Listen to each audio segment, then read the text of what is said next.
புதிய தலைமுறை நேயர்களுக்கு வணக்கம். ஐபிஎல் 2025 கோலாகலமா தொடங்கி இருக்கு. முதல் match KKR vs RCB. Toss ஜெயிச்ச ஆர்சிபி பவுலிங் தேர்வு செஞ்சாங்க.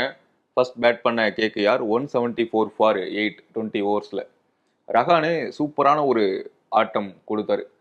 தொடர்ந்து 175 எடுத்தா வின் அப்படின்ற ஒரு இலக்கோட களம் கண்ட ஆர்சிபி அதிரடியான ஆட்டங்கள், கேகேஆரோட பவுலிங்கை துவம்சம் செஞ்சாங்க.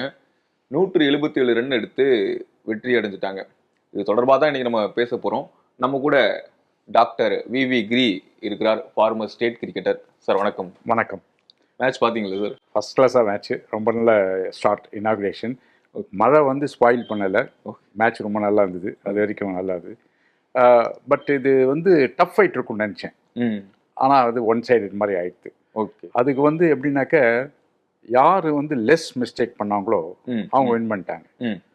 ஃபார் எக்ஸாம்பிள் கேகேஆர் வந்து பேட்டிங் ரொம்ப நல்லா ஆரம்பித்தாங்க. ஆமாம், அதிரடி ஆட்டம். 10 ஓவர்ஸில் 107 ஃபார் 1, செம்ம ஸ்கோர். அந்த ரேட்டில் போச்சுனாக்க 220 230 போகும்னு நான் எதிர்பார்த்தேன். ஆனால் என்ன ஆச்சு, பேட்ஸ்மேன் ஓன் மேக்கிங், அவன் விக்கெட்டை தூக்கி எறிஞ்சு அவுட் ஆகிட்டு ஆர்டினரி போலிங், ஒன்றும் எக்ஸ்ட்ராடினரி போலிங் கிடையாது, டைட்டாக போட்டாங்க. இவங்க பேட் ஷாட் ஆடி அவுட் ஆகிட்டு கொலாப்ஸ் ஆகிட்டு 175 ஆல் அவுட் ஆகிட்டு, ஐ மீன் 20 ஓவர்ஸில் அவ்வளோதான் அடிக்க முடிஞ்சுது. அது வந்து அப்போவே தெரியும் ஆர்சிபி வின் பண்ணிடுவாங்கன்னு. ஏன்னா இதுக்கு வந்து மெயின் ரீசன் வந்து இனிஷியலாக சுனில் நாராயணுக்கு போட்டு கொடுத்தாங்க, அதே மாதிரி ரஹானேக்கும் ஃபீட் பண்ணாங்க. நீங்கள் சொல்கிறது கரெக்டு, ஃபீட் பண்ணாங்க. அவன் இல்லைன்னா அவ்வளோ ரன் அடிச்சிருக்க முடியாது அவங்க. ஸோ 10 ஓவரில் 107 நல்ல ஸ்கோர். அதுக்கப்புறம் தான் ரியலைஸ் பண்ணி டைட்டாக போட ஆரம்பித்தாங்க அவங்க. அப்போ வந்து பேட்ஸ்மேன் வந்து அன்னெசரி அடிக்க போயிட்டு பெரிய பெரிய பேட்ஸ்மேன் எல்லாம் ரிங்கு சிங், ரசல், நம்ம ஐயர், வெங்கடேஷ் ஐயர் எல்லாமே விக்கெட்டை தூக்கி எறிஞ்சிட்டு போனாங்க. So disappointment batting by KKR. KKR கிட்ட இருந்த மொமெண்டமை குருணால் பாண்டியா ஸ்டீல் பண்ணிட்டாரா? கண்டிப்பாக குருணால் பாண்டியா வந்து முதல்ல அவர் ஓவர் அடிச்சாங்க, கனாபனா அடிச்சிட்டாங்க. ஆனால் அதுக்கப்புறம் வந்து ஹி கேம் பேக். பட் நான் என்ன சொல்றேன், குருணால் பாண்டியா வந்து எக்ஸ்ட்ராடினரியா போடல, சாதாரணமாக தான். இவங்க வந்து எல்லாரும் விக்கெட்டை தூக்கி எறிஞ்சிட்டு போனாங்க. எல்லா பால் அடிக்க ட்ரை பண்ணாங்க. ஏன்னா 107 ஃபார் 10 ஓவர்ஸ் 107 ஃபார் 1. ஸோ பெரிய டோட்டலுக்கு போகணுன்ட்டு அடிக்க ஆரம்பிச்சு கிட்டுன்னு விக்கெட் விட ஆரம்பிச்சு. ஓகே, இப்போ பேசும்போது ஆர்சிபி பேட்டிங்கை பற்றியும் சொல்லணும்ல, ரொம்ப ரொம்ப ரொம்ப நல்லா பேட் பண்ண மாதிரி எனக்கு இருந்தது. கண்டிப்பாக நல்லா பண்ணாங்க, ரொம்ப பியூட்டிஃபுல்லாக. இவங்களும் என்ன பண்ணிட்டாங்க, 2 மிஸ்டேக் பண்ண மாதிரி எனக்கு தெரிஞ்சது. என்னன்னாக்க இந்த வைபவ் வரோரான ஒரு இன்ஸ்விங் போலர், சால்ட் பேட்டிங் ஆடும்போது இன்ஸ்விங் போலர் போடவே கூடாது. ஏன்னா அவர் வந்து சால்ட் வந்து அக்ரெசிவ் பேட்ஸ்மேன், இது எதை எடுத்தாலும் இப்படி தூக்கி அடிக்கிற ஆள். அவருக்கு இன்ஸ்விங் போட்ட உடனே கரெக்டாக மாட்டிச்சு, அடி நடிச்சார். இன்னொரு பெரிய மிஸ்டேக் என்னன்னாக்க, ஸ்பின்னரை நான் நம்ம இதில் இன்டர்வியூல முதலே சொன்னேன், ஸ்பின்னரை வந்து அவங்க முன்னாடி பவர் பிளேயில் கொண்டு வரக்கூடாதுன்ட்டு. ஆனால் வருண் சக்கரவர்த்தியை பவர் பிளேயில் கொண்டு வந்தாங்க.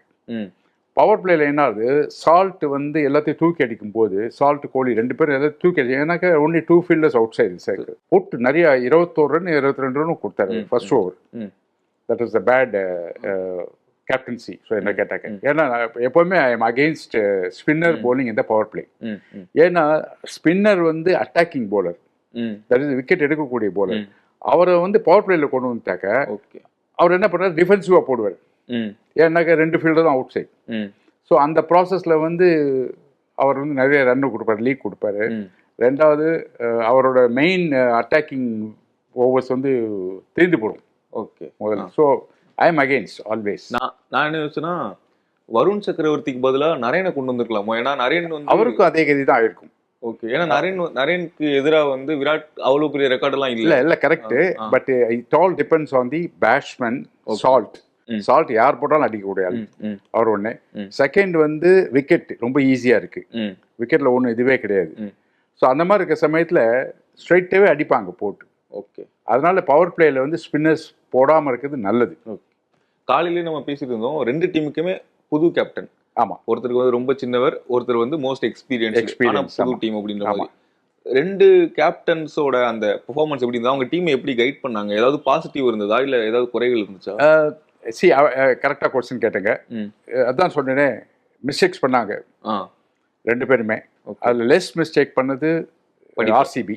ஓகே. அதனால் அவங்க வந்து கம்ஃபர்டபுளாக வின் பண்ணிட்டாங்க. ஏன்னா கேகேஆர் வந்து பேட்ஸ்மேன் ரொம்ப எக்கச்சக்க மிஸ்டேக் பண்ணாங்க. எனக்கு தெரிஞ்சு 5 பேட்ஸ்மேன் அன்னெசரியாக விக்கெட்டை த்ரோ பண்ணிட்டு வந்தாங்க. நம்ம ஏற்கனவே பேசினோம், இந்த Raghuvanshi is a very good player. அவரும் ஃபர்ஸ்ட் கிளாஸ் ஆடினார் அவர். ஆனால் அவருக்கு சப்போர்ட் இல்லாமல் போயிடுது கடைசியில். எல்லாரும் மெயின் பேட்ஸ்மேன் எல்லாருமே விக்கெட் தூக்கி எறிஞ்சிட்டு அவுட் ஆகிட்டு போனாங்க. அதுதான் ஓன் மிஸ்டேக், ஓன் மேக்கிங். அது இந்த இதில் வந்து போலிங் வந்து சுமாராக தான் போட்டாங்க ஃபர்ஸ்ட் ஆர்சிபி. அதனால தான் அவங்க வந்து 107 ஃபார் 1 in 10 overs.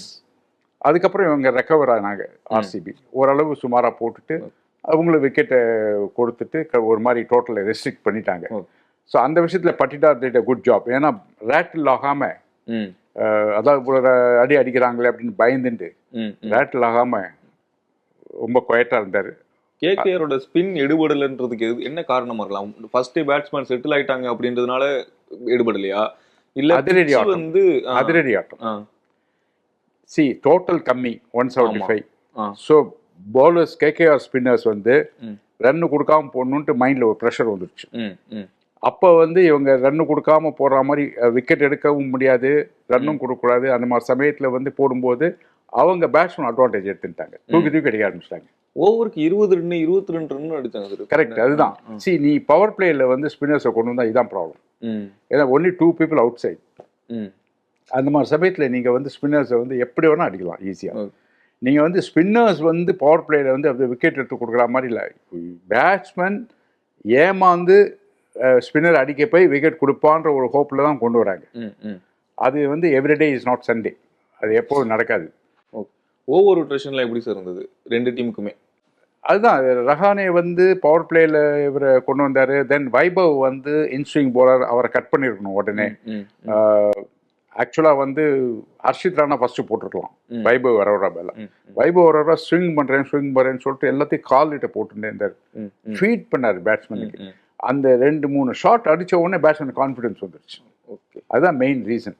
இதில் வந்து கொஞ்சம் வைபவ் வரோரா போடாமல் ஹர்ஷித் ராணா போட்டிருந்தாக்க கண்டிப்பாக ரெஸ்ட்ரிக்ட் பண்ணியிருக்கலாம். பட் இருந்தாலும் டோட்டல் 220 230 எதிர்பார்த்த டோட்டலுக்கு 175 முடிஞ்சுது.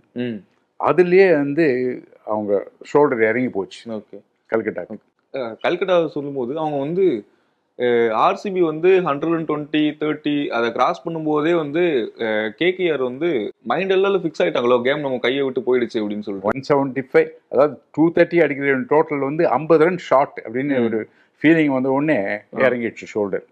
மேட்ச் ஆரம்பிக்கும் போதே ஷோல்டர் இறங்கிட்டு அது மாதிரி. அதுக்கேற்ற மாதிரி சால்ட் அண்ட் கோலி வந்து ஃபர்ஸ்ட் டமால் அடிச்சிட்டாங்க, விக்கெட் விழல. ஆமா, ஏன்னா பேட் போலிங். அதனால ஸ்பென்சர் ஜான்சன் சரியா போடல.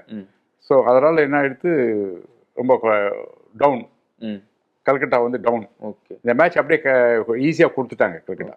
கோலியோட பெர்ஃபார்மன்ஸ் சார், கோலி ரொம்ப நல்லா ஆடினார். அவருக்கு சேஸ்னாலே அல்வா சார் அவருக்கு. ஓகே, எப்பவுமே ஃபர்ஸ்ட் பேட்டிங்கும் செகண்ட் பேட்டிங் தான் கோலி ப்ரிஃபர்ஸ். ஸோ டெஃபினட்டாக வந்து ஆர்சிபி வந்து எல்லா மேட்சும் வந்து சேஸ் பண்ணுவாங்க. ஏன்னா அந்த கோலிக்கு வந்து அதுதான்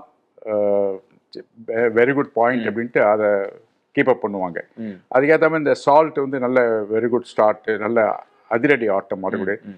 தென் அவங்களுக்கு பட்டிடார் இருக்காரு. பட்டிடார் இன்னைக்கு பிரமாதமாக ஆடினார். அது ஸ்பின்னர்ஸ் ரொம்ப நல்லா ஆடினார் அவர். So excellent player. So and Livingstone, அப்புறம் இன்னும் டிம் டேவிட் அவர் வரவே இல்லை இன்னும். அவரும் இன்னொரு கிரேட் பிளேயர். ஆர்சிபி பவுல் பண்ணாங்க.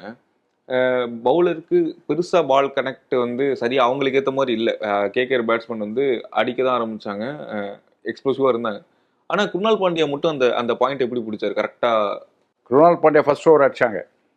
ஓகே, அதுக்கடுத்து செகண்ட் ஓவரில் எப்படி? செகண்ட் என்னன்னாக்க அவர் அதே மாதிரி அதே ஆங்கிள்லேயே போட்டுட்டார். இவங்களே மிஸ்டேக் பண்ணி அவுட் ஆனாங்க பேட்ஸ்மேன். கேகேஆர் லாஸ் ஆனது முழுக்க வந்து அவங்க இன்னும் accelerate பண்ணுன்ட்டு they went for a bigger shot. அதுல வந்து விக்கெட்டை விட்டாங்க. ஃபர்ஸ்ட் சுனில் நாராயண் அவுட் ஆனாரு. அதுக்கப்புறமா நம்ம இன்னொரு பேட்ஸ்மேன் அஜய் ரஹானேவும் அவுட் ஆனாரு. உடனே கிடுகிட்டு ரசல், அப்புறம் வெங்கடேஷ் ஐயர், ரசல் அண்ட் ரிங்கு சிங் 3 பேர் அவுட் ஆயிட்டாங்க. அதுதான் பேடு. ஸோ டக்குன்னு அப்படியே டிஃபென்ஸுக்கு போயிட்டாங்க அவங்க. ரகுவம்சி ஒருத்தர் தான் இருந்தார். ஸோ அங்கே தான் வந்து டேர்னிங் பாயிண்ட். ஸோ இவர் 3 விக்கெட் எடுத்து போட்டார் இவர் குருணால் பாண்டியா. அதாவது பயப்படாமல் ஸ்டெடியாக போட்டார். அது அந்த விஷயத்தில் அப்ரிஷியேட் பண்ணோம். அவருக்கு மேன் ஆஃப் த மேட்ச் கொடுத்தா கூட நான் ஆச்சரியப்பட மாட்டேன். ஸோ டெஃபினட்டாக அவர் வந்து நல்லா ஸ்டெடியாக போட்டார். அண்ட் அதுக்கு ரிவார்டு கிடச்சிது. ஓவராலாக இந்த மேட்ச் என்ன என்ன என்ன மிஸ்டேக் பண்ணாங்க, அடுத்த மேட்ச்ல என்ன சரி பண்ணிக்கணும் கேகேஆர்? ஆர்சிபி என்ன மிஸ்டேக் பண்ணாங்க? கேகேஆர் வந்து நியூ பால் அட்டாக் சரியில்லை. ஸோ அதை டெஃபினட்டாக கவனிக்கணும். ரெண்டாவது, பேட்ஸ்மேன் வந்து ரொம்ப பெரிய டோட்டல் வரும்னு நினச்சிட்டு அக்ரெசிவாக ஆடினாங்க. அவங்க ஃபஸ்ட்டு பேட்டிங் பண்ணும்போது அவங்க வந்து கொஞ்சம் டிஃபென்ஸ் விளாடணும். ஃபார் எக்ஸாம்பிள் வந்து இவங்க எப்படி வந்து டெக்னிக்கலி ரகுவம்சி எப்படி விளாண்டோம் அந்த மாதிரி மற்றவங்க விளாடணும். ஸோ வெங்கடேஷ் ஐயர் அன்னெசரியாக கிராஸ் பேட் ஆட்டி அவுட் ஆனார். தென் ரிங்கு சிங் அதே மாதிரி கிராஸ் பேட். ரசல் கேட்கவே வேணாம், வெரி ஆர்டினரி டெலிவரி, அது போய் ஓங்கி அடிக்க போய் அவுட் ஆகிட்டார். ஸோ இதெல்லாம் ரெக்டிஃபை பண்ணிக்கணும். பேட்டிங் கொஞ்சம் பொறுமையாக ஆடணும். ஓகே. கடைசி 5 ஓவரில் தே காட் ஒன்லி 20 runs. 5 ஓவரில் 100 ரன் எதிர்பார்ப்போம். ஓகே சார், தொடர்ந்து பேசுவோம். அடுத்தடுத்த எபிசோட் சந்திக்கலாம். நன்றி.